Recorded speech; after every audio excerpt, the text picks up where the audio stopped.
नमस्कार, सत श्री अकाल, अस्सलाम वालेकुम। आप सभी का इस थिंकिंग रिच गेम के 16वें दिन में स्वागत है। उम्मीद करता हूं कि आपको ये थिंकिंग रिच गेम बहुत ज़्यादा पसंद आ रहा होगा और आप में से बहुत सारे लोग इस गेम को तहे दिल से खेलने की कोशिश कर रहे हैं। आज का वीडियो बहुत ज़्यादा धमाल कमाल और बहुत ज़्यादा यूजफुल होने वाला है, लेकिन उससे पहले मैं आपको एक बात बता दूं।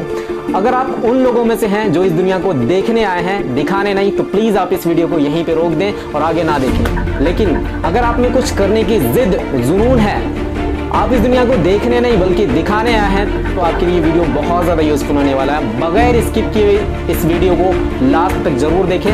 और अगर आप मेरे चैनल पे नए हैं तो सबसे पहले चैनल को सब्सक्राइब कर लें और प्लेलिस्ट में जाके डे 1 से लेकर डे 15 तक के वीडियोस देख लें, ताकि आपको थिंकिंग रिच गेम का मकसद समझ में आ जाए। चलिए ज़्यादा टाइम वेस्ट ना करते हुए वीडियो को शुरू करते हैं।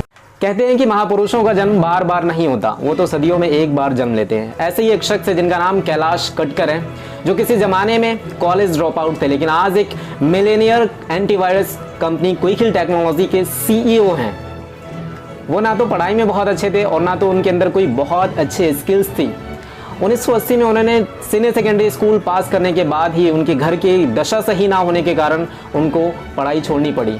उनके पिताजी एक इलेक्ट्रॉनिक कंपनी में कर्मचारी थे और घर की आर्थिक स्थिति में मदद करने के लिए कैलाश जी स्कूल टाइम से ही नौकरी करने लग गए थे।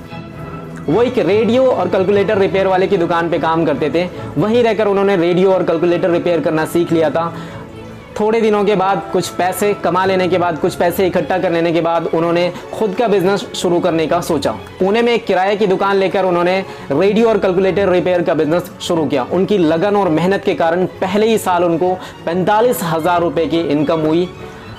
उन दिनों सॉफ्टवेयर का बिजनेस बड़े ही चरम बिंदु पर चल रहा था, तो इसलिए उन्होंने सोचा कि कंप्यूटर हार्डवेयर का बिजनेस शुरू किया जाए। लेकिन उनको कंप्यूटर के बारे में कोई खास नॉलेज नहीं थी।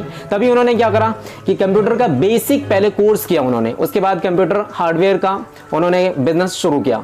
1993 से 1994 के बीच में एक साल में मात्र उनके लगन और मेहनत के कारण उनको 1 लाख रुपए का इनकम हुआ।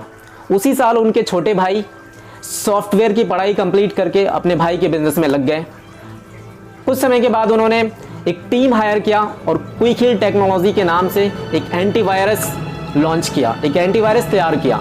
लेकिन वो एंटीवायरस ज़्यादा चल नहीं पाया। चलने के पीछे रीज़न ये था कि वो कंपनी अभी नई थी, वो टेक्नोलॉजी अभी नई थी, वो एंटीवायरस अभी नई थी। लेकिन उन्होंने बहुत ज़्यादा जद्दोजहद किया, बहुत ज़्यादा मेहनत किया। उसके बाद शुरुआत के दौर में तो उन्होंने फ्री ऑफ कॉस्ट लोगों को कोई ये एंटीवायरस दिया, फ्री ऑफ कॉस्ट लोगों तक ये पहुंचाया। उसके बाद जब एक बार उसकी एप्लीकेशन मार्केट में हिट हो गई, तब उन्होंने क्विक हिल टेक्नोलॉजी के नाम से एक नई कंपनी ही बना डाली। कंपनी का टर्नओवर इतना ज़्यादा बढ़ गया था कि उन्होंने पुणे में अपनी खुद की जगह खरीद कर और क्विक हिल टेक्नोलॉजी को एक नया मोड़ दिया।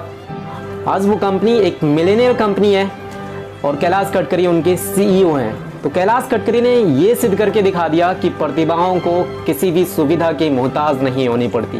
तो दोस्तों, कभी भी मेहनत और कोशिश से पीछे नहीं हटनी चाहिए। लगातार रस्सी के रगड़े जाने से तो पत्थर पे भी निशान पड़ जाते हैं।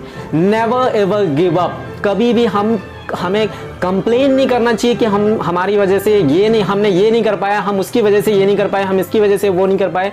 Complainers never create, creator never complains. Creator बनिए आप। क्रिएटर अपने आप को बनाएंगे तो पूरी दुनिया आपको आपके काम से पहचानेगी। लेकिन अगर आप अपने आप को क्रिएटर नहीं बल्कि कंप्लेनर्स बनाते हैं, तो you will never do anything, you will never be able to do anything, you will just waste your time in this world. जिद इंसान को हर चीज से जीत दिलाती है। तो आज मैं आपके लिए एक छोटा सा होमवर्क देता हूं। वो होमवर्क ये है कि आप अपने आप से एक जिद ठानिए और अगले 74 दिन में आप क्या करने वाले हैं, अपने आप से क्या कमिटमेंट करने वाले हैं, अपने आप में क्या जिद लाने वाले हैं, क्या अपनी पर्सनैलिटी को बदलने वाले हैं, आप मुझे कमेंट करके बताएं।